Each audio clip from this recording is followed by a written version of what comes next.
So we're about midway on this project on the loose steering nut, and so we've gotten it going back together right now.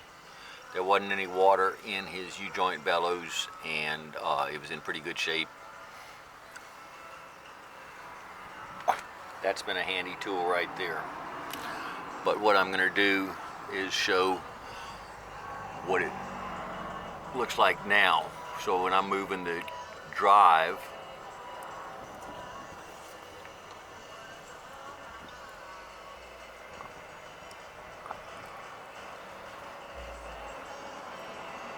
you can see everything is turning.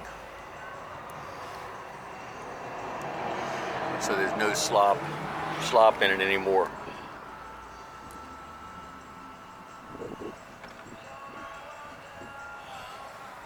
So we're going to keep on putting it back together and